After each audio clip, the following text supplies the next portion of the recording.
प्यारे बच्चों, आज हम बात करेंगे सूर्यकांत त्रिपाठी निराला जी की कविता गीत गाने दो मुझे। पहले हम थोड़ा सा इस पाठ के संदर्भ में समझ लें। छायावादी कवि निराला जी ने जीवन संघर्ष के बारे में कि जब व्यक्ति संघर्ष करते करते थक जाता है, उसके होश खो देता है, हताश होने लगता है कि जीवन आसान नहीं है, उसका जो मूल्यवान था वो लूट रहा है। संपूर्ण विश्व हार मानकर विष से भर गया है, पूरी मानवता हाहाकार कर रही है।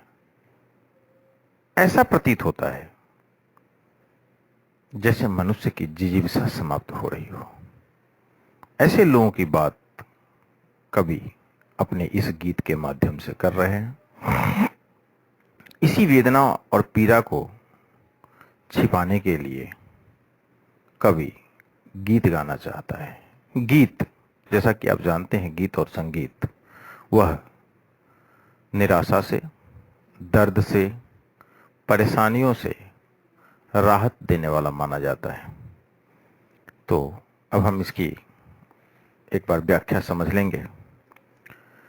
गीत गाने दो मुझे तो वेदना को रोकने को, चोट खाकर राह चलते होश के भी होश छूटे, हाथ जो पाथे थे ठग ठाकुरों ने रात लूटे, कंठ रुकता जा रहा है, आ रहा है काल देखो। वेदना यानी कष्ट, पाथे सहारा, ठाकुर मालिक, कंठ यानी गला, और काल यानी मृत्यु। तो प्रस्तुत काव्यांश हमारी पाठ्यपुस्तक अंतरा भाग 2 से संकलित है। इसके रचयिता सूर्यकांत त्रिपाठी निराला हैं और ये काव्यांश गीत गाने दो मुझे से लिया गया है। यह कविता उनके काव्य संग्रह अर्चना में संकलित हुई थी और ये निराला जी के तीसरे चरण की कविता है।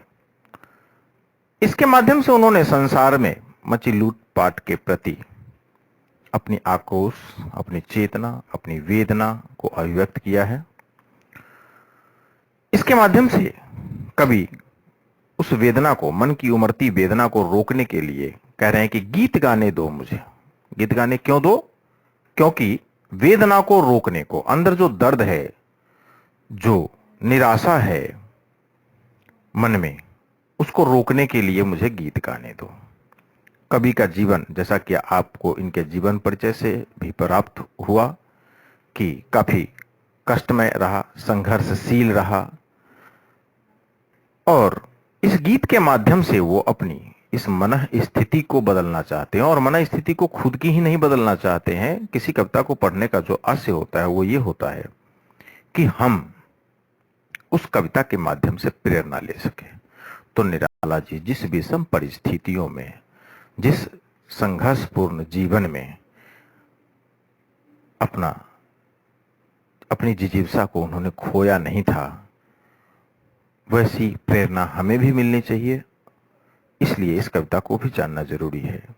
होश के भी होश छूटे, हाथ जो पाथे थे ठग ठाकुरों ने रात लूटे। उन्होंने कहा कि जीवन के कठिन मार्ग पर चलते चलते, अनेक ठोकरें खाते खाते वो आगे बढ़ते रहे, और इन ठोकरों से अब वो इतने दुखी हो चुके हैं कि उन्हें अपना भी होश नहीं है।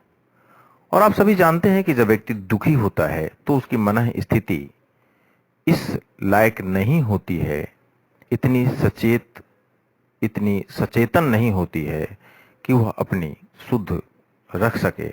वह निराश और हताश लिए उसे कुछ सूझता नहीं है, दिखाई नहीं देता है जब वह दर्द में, परेशानियों में घिरा होता है।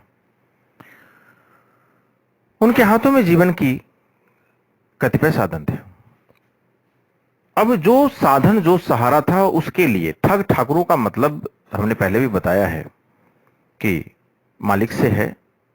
और इन्होंने जो यहां ठग ठाकुरों की बात की, तो जो भी साधन या संसाधन है, आज भी जो भौतिकवाद का जमाना है, पैसे का बोलबाला है, जिनके हाथ में पैसे हैं, सत्ता है, पावर है, वह जब चाहें कमजोर को, निर्बल को, निसहाय को सता सकते हैं। तो इन्होंने वहां ठाकुर को प्रतीक के रूप में, क्योंकि ये छायावादी कविता है, प्रयुक्त किया है। और इनका जो दृष्टिकोण है वो पूंजीवादी व्यवस्था की तरफ है।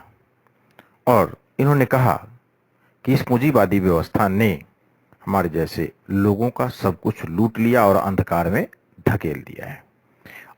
अब निरंतर विपत्तियों को सहते रहने से कवि का, क्योंकि कंठ रुकता जा रहा है, आ रहा है काल देखो।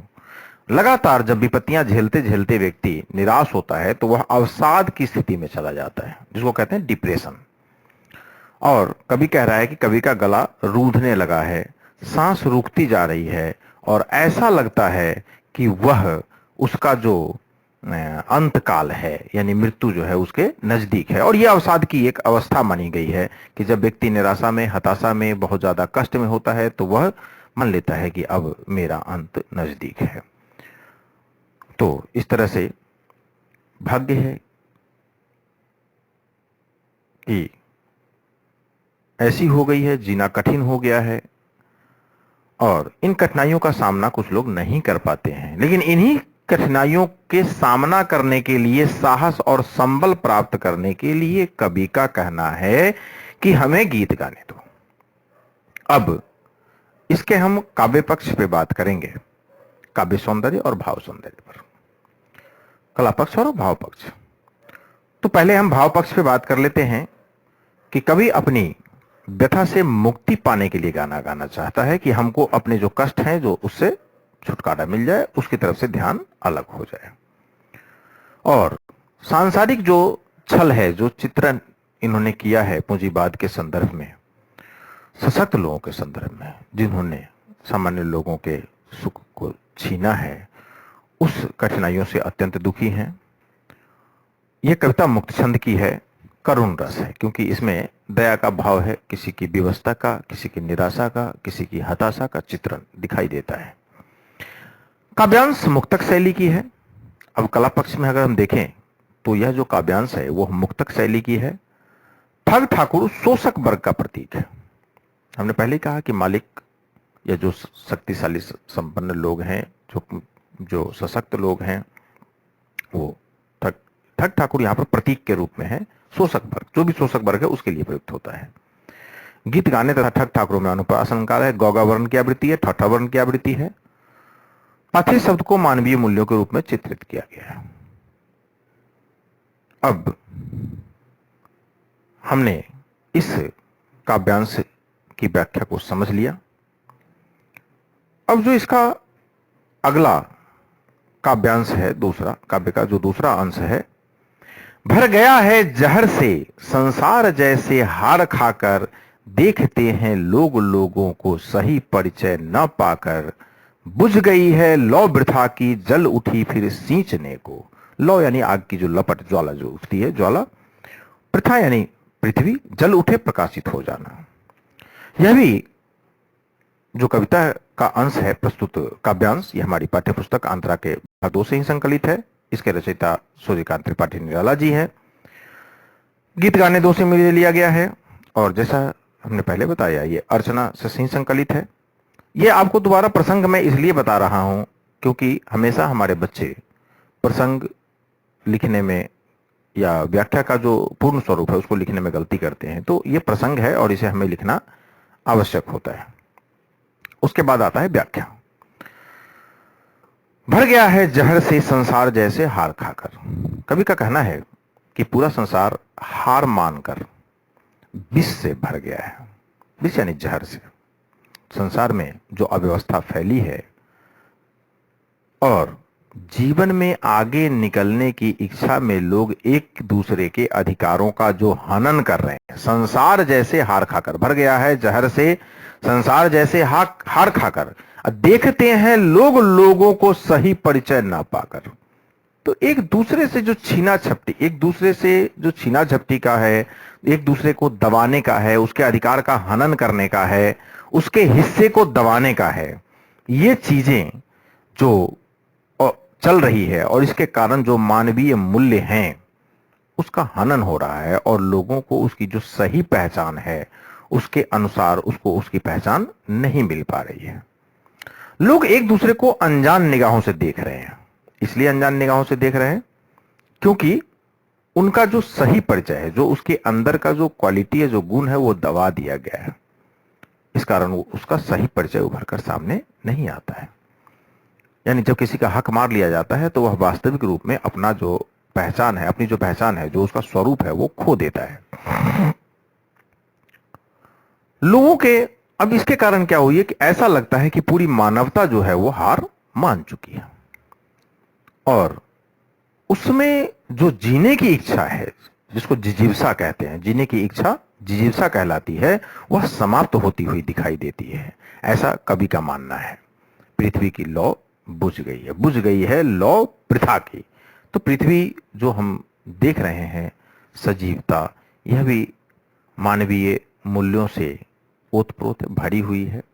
इसलिए इन्होंने कहा कि शायद जब इच्छा बुझ जाती है तो यह भी, इसकी लौ बुझ गई है और इसको दोबारा जगाने की, जल उठो फिर सींचने को, इसे दोबारा उठाने की, दोबारा जगाने की, दोबारा प्रकाशित करने की, इस बुझती हुई लौ को जरूरत है जलाने के लिए। अब इसके लिए क्या है?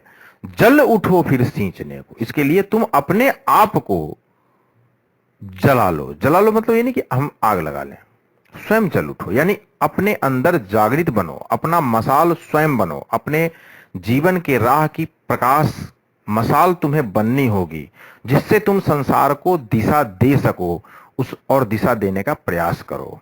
हार मानने की आवश्यकता नहीं है, जीवन संघर्षशील है और इस जीवन के संघर्ष को और दूसरे को भी आगे बढ़ाने के लिए हमें मसाल बनकर, रोशनी बनकर, अपने स्वार्थ को, अपने इच्छाओं को दबाकर सर्व समाज के लिए, सर्व समाज के लिए, उन वर्गों के लिए जो लोग दबे हुए हैं, जिनका हक मारा गया है, उनके लिए आगे आना है ताकि उनके अंदर भी जीने की इच्छा पैदा हो सके, वो जिजीविषा बन सके। विशेष है कि कवि जो है वो सांसारिक छल प्रपंच से दुखी है और फिर कवि कह रहा है कि निराशा में आशा का संचार करना चाहते हैं हम, अपने को मिटाकर, समाप्त करके, गलाकर। अब हम इसके काव्य सौंदर्य में भाव पक्ष और कला पक्ष पर बात करेंगे। भाव पक्ष में है, जैसा कि हम जानते हैं कि जो छायावादी कविताएं हैं वो मुक्तक छंद की कविता है। यह एक उद्बोधन गीत है। उद्बोधन गीत उसे कहा जाता है कि जैसे हम किसी का आह्वान करते हैं, किसी को बताते हैं, तो यह गीत समाज को, पाठक को यह चेतना जगाने का प्रयास है कि हार मत मानो, संघर्षों से मत घबराओ, आगे बढ़ो और लोगों में आशा की, उम्मीद की किरण जगाओ। इसलिए आह्वान गीत, उद्बोधन गीत माना गया है। शांत रस है इसमें और प्रगतिवादी विचारधारा की अभिव्यक्ति है, जिसमें पूंजीवाद के प्रति आक्रोश दिखाई देता है। यह तो हुआ इसका भाव पक्ष। कला पक्ष में है, शब्द अत्यंत सटीक हैं, भाषा सरल है इनकी, मुक्तक छंद की कविता है, यह हमने पहले भी बताया है। भर गया है जहर से संसार जैसे हार खाकर में उपमा अलंकार है, क्योंकि आपको जैसा मालूम है कि जैसे सम सा सी सरिस यदि लगा हुआ हो तो उपमा अलंकार है, तो ये यहां पर उपमा अलंकार है। लोग लोगों में अनुप्रास अलंकार है। लौ बुझना तथा जल उठना मुहावरों का सशक्त उदाहरण है। तो ये जो दूसरा खंड है, इसमें अलंकार भी है और मुहावरे का भी प्रयोग है। तो इस प्रकार से हमने आज गीत गाने दो मुझे पाठ को समझा और मैं उम्मीद रखता हूं कि आपको इससे काफी कुछ मदद मिलेगी। हमारे अगले वीडियो में आपको प्रश्नों के उत्तर कैसे हल करने हैं और कुछ कठिन प्रश्नों के उत्तर भी आपको दिए जाएंगे, जिससे कि आपको और मदद मिल सके। तो इसी के साथ अगर आपको ये अच्छा लगे तो आप इस चैनल को सब्सक्राइब कर सकते हैं।